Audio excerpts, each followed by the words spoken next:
I've had some people ask me about a little more detail about how to build these washboard guitars, and I thought, well, I better go ahead and make an explanation video because I didn't really go into a lot of detail. You know, Seasick Steve over in Sweden built one of these, and he plays it on a few of his songs. And he doesn't give you a big explanation how he did it, and I had to kind of guess. He showed the front and back briefly, and so I didn't really have much to go on. And I have no skills. I'm not a master carpenter or anything. I'm just a dude in a basement. So what I did, I went and bought a few of these washboards. They're still made up near Columbus, Ohio, by Columbus Washboard Company. They still make these, so you can buy them brand new. I kind of like the rustic look on these, and so they have rust on them. And you almost need to get a tetanus shot to work on these because there's so much rust. But basically, what I did, I just grabbed one of these. First of all, I'm going to show you how to make the neck. And the neck is pretty interesting because I went to Home Depot and got some. This is not oak, but I got oak 1x2s, and I think these are 1/2 inch thick 1x2s, or actually 1x1.5. I got two. So what you want to do is you want to stack them and cut them to length, of course, because that way when you stack them in like that, they don't flex as much under the weight of the strings. So what I did, I actually went to MGB out of Tampa. They sell cigar box parts, and they actually sell these. This one's like $15. This thing right here, this fretboard. This one's maple, but those are a little bit more expensive. So I've just been using these cheaper ones. So what I do is I'll glue the first piece of oak. I'll trim it all out to length. I'm not going to go into great detail because I don't think it's necessary. It's just too much, and people don't want all that. But you just kind of figure out where the nut's going to be up here. So that's why that's cut at an angle like that. And then at the bottom, that's the overhang onto the washboard. That's what that is. It's about an inch. And you glue them. I put these on. I clamp these down and make sure they're secure and very dry. And I sand them first, and then I bring in the second board like this, and then I glue it onto the next one. So that's going to be the tuner network is up here, and your heels down here.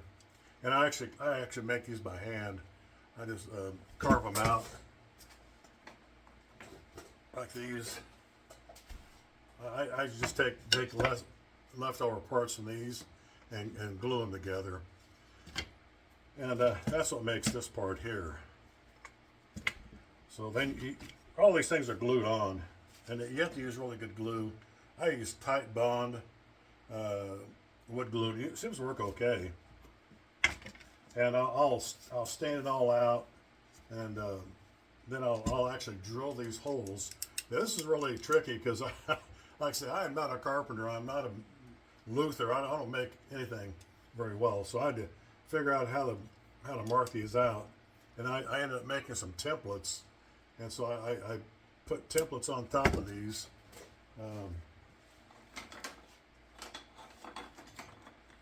Kind of like these.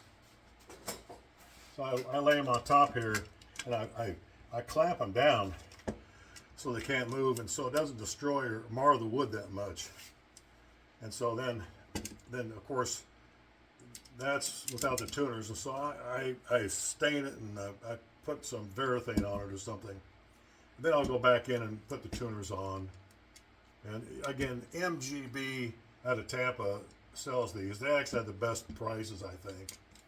And then I got these eyelets from Home Depot. That's to hold the strings. When it goes over the nut, it kind of secures them.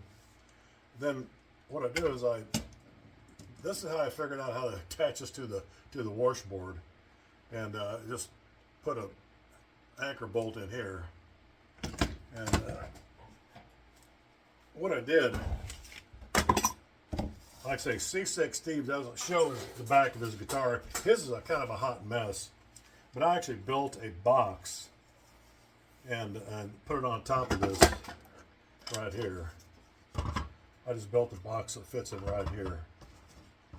And I can't remember. This is just, it's pine, I think, but you really have to secure it well. I glued the heck out of it so it doesn't stray. And I have a brad nailer thing, and I used to do that right here, but I tried to keep these as original as I can, the look of it original, because I think this looks kind of cool. But you can see where there's one brad I nailed, cracked this one piece, and it doesn't look too bad, but I kind of wanted to keep it original as I can, just for the heck of it. That was one of my challenges. So I built these boxes, and I glued them on to the back of the washboard, and I think some of these I actually screwed on, but you really can't tell. And then I put all these braces in here, so this thing's very secure, because you're gonna have when you put the neck on, you're gonna have a lot of tension and a lot of torque on the because that's all, you got one anchor bolt holding this on. And so I try to make it as secure as I can. So I put all the electronics in here. Again, I'm not a master craftsman or anything, so I bought these from MGB. I'm not sponsored by MGB, by the way. I just found out that he has really good videos and really good training videos on his site, and the prices are really good. I think he has sales quite often. And the one thing that Seasick Steve did is he actually cut a hole in his washboard, and I don't have any kind of tooling, and I didn't want to mess with it. I didn't really want to cut through a bunch of metal and then have to trim it. So I actually bought these Phantom pickups for the back of mine. These are, well, this one's glued down, but they have a big magnet on the back of this, so they actually stick to the metal. But I actually glued that with some Gorilla Glue, and it seems to hold okay. And you can buy all sorts of variations of these Phantom pickups. This one's not the heaviest duty one, but there is one that's pretty thick. I got it in my base. I just wired this up, and I drilled holes in the back of here, you know, to put in all the potentiometers and the input jack. And that's how this thing's secured here.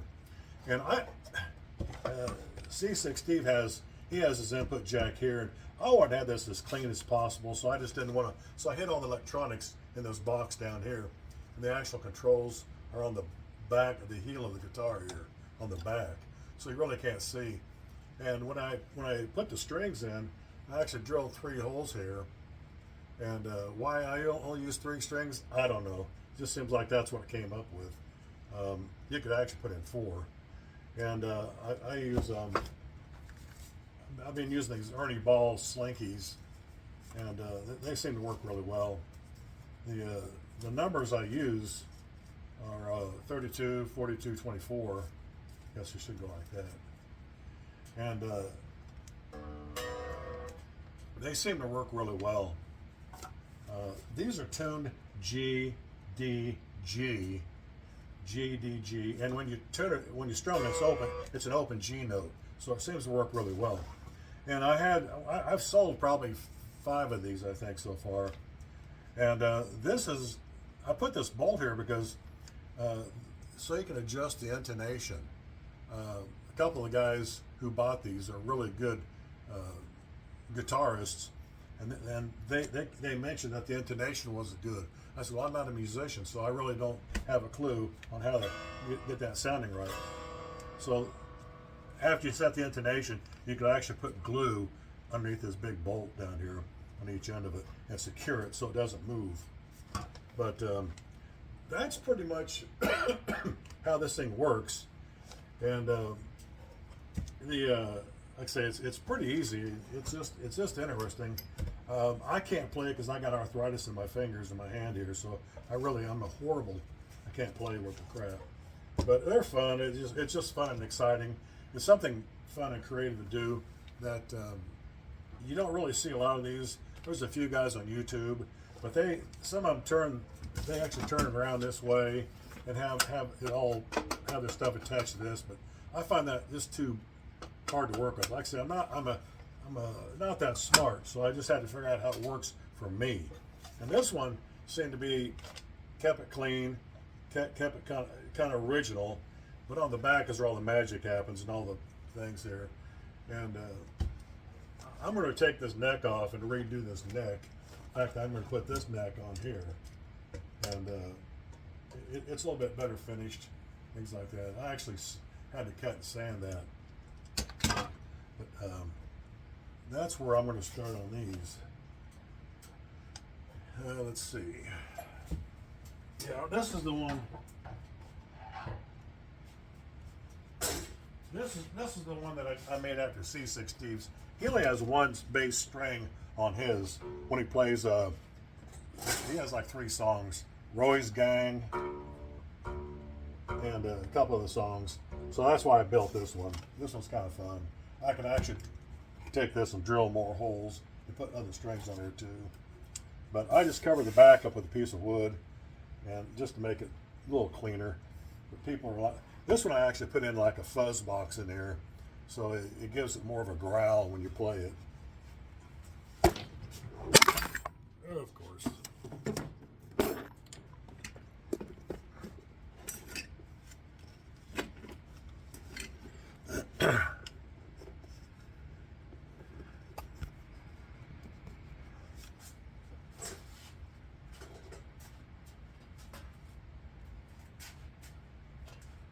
And Seasick Steve also plays a hubcap guitar.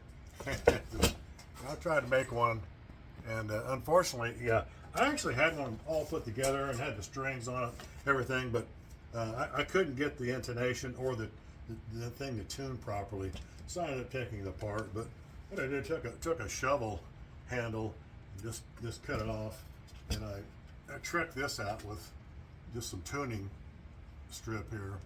Drill some holes, put it through, and just trimmed up all this to make it kind of cool. And I used the Volkswagen hubcaps because they were pretty easy to find. It's no big deal. These little dice tuners, again, I got these from MGB. You can also get those on Amazon, I think. But here's the biggest Phantom pickup that they sell. This is the one I like. It has a big, huge magnet on the back, and it really pulls the sound from the strings to the pickup. So this, I had it, like I said, I had this one built, had it put together, but it just didn't seem to work right. And I said, I'm going to take it apart, see if I can fix it. But you can see I never have went back and fixed it. I see, I'm not a very good craftsman. I don't have any big formal training. I don't have all the equipment. No lathes, no fancy stuff. But here's some more that I made. This double neck one over here at the corner, it was interesting. And I like Bigfoot and Sasquatch, so I tried to make one right here like a Bigfoot. This was my prototype, and I'm making another one sometime. Actually, it's a little bit bigger than this. And then I have this one. You could put license tags on the front of this one here. I like Seinfeld and Cosmo Kramer. He had that tag on his car in one of the episodes. And of course, I like Sasquatch and Bigfoot, so I made these two. I actually bought these boxes already pre-cut, die-cast, whatever. And these necks I bought from the same company, MGB. This was when I just wanted something a little more structure, a little sturdier. And this one has really good sound, really good tone. It's impressive. So these are some of the ones I've made some others. I've sold them. And this is my shovel caster over here. I bought that, and they're not cheap. But the guy out in Bakersfield, California, makes these, and they really sound good. He sells them on eBay, but they're kind of, you have to use a slide on these, so they're not made for fingering. And it really has a good tone.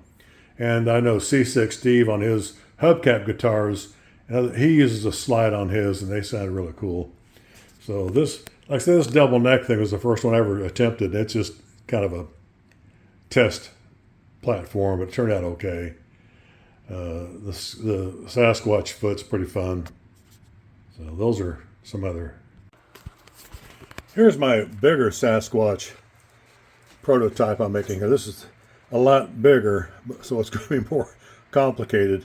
And it's just interesting how I bought these feet off of Etsy, so I didn't manufacture these at all. I did have to go buy some foam at Michael's just to get a form and structure for these. So I actually cut these out with a knife, and I haven't gone much further on this one. It's just a lot of work, and to sell something like this, I couldn't even give the price on it because it's labor intensive, which my labor is cheap, but if I built this, it'd be for me, even though I can't play. Just be fun to have it though. So that gives you an idea of what I've been doing and kind of how I crafted these. And you know what? Like I said, I'm not a master carpenter. I looked at a couple of photos of what Seasick Steve had, and I thought, I think I could do that. And I think I've created enough, and I actually have sold some of these, so the people seem to be happy with them. The thing about shipping these things, a completed one, they cost about $50 to ship these across. They're just really expensive at UPS. It's really high dollar to ship these. Well, that's all. I'm going to shut it off right here. I hope you guys enjoyed this. I didn't want to drag it out too long, but I kind of wanted to give you an idea of exactly how these were made. And so thanks a lot for watching. Appreciate it.